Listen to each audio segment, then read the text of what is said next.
ভিয়েতনামে আবাসিক ভবনে অগ্নি দুর্ঘটনায় 14 জন নিহত, আহত বেড়ে 6।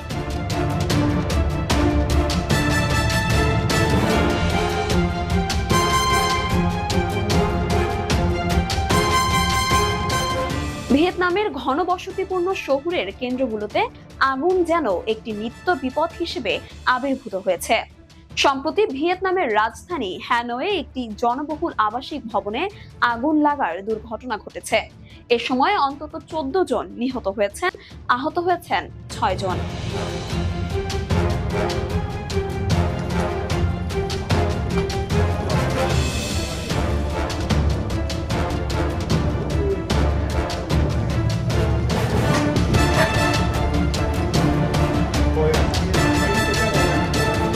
এ বিষয়ে দেশটির জননিরাপত্তা মন্ত্রণালয় জানিয়েছে, ভিয়েতনামের রাজধানীতে একটি সরু গলিতে 5 তলা ভবনে অগ্নিকাণ্ডের ঘটনায় ফায়ার ফাইটার 7 জনকে উদ্ধার করতে সক্ষম হয়েছে।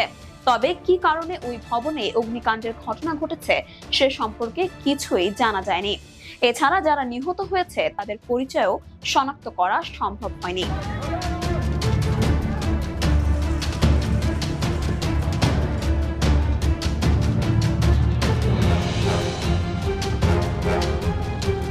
জানা গেছে 20 বছরে 4 গুণ বেড়ে 52.5 লাখ জনবসতির শহর হ্যানয়ের বহু ভবন অগ্নি নিরাপত্তার সুবিধা ছাড়াই নির্মিত হচ্ছে।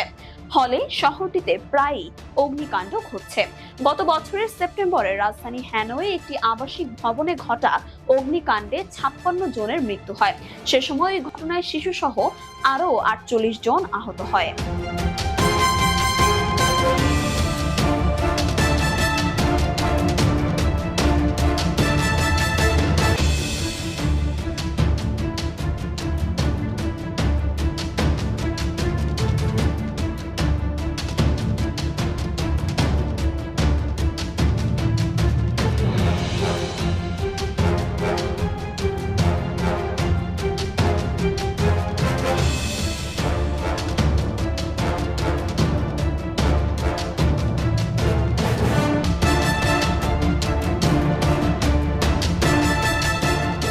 জননিরাপত্তা মন্ত্রণালয়ের দেওয়া আরেকটি তথ্য থেকে জানা যায়, 2017 থেকে 2022 সালের মধ্যে দেশটিতে প্রায় 17,000 বাড়িতে আগুন লাগে এবং এতে প্রায় 433 জন নিহত হয়, যার বেশিরভাগই শহরাঞ্চলের।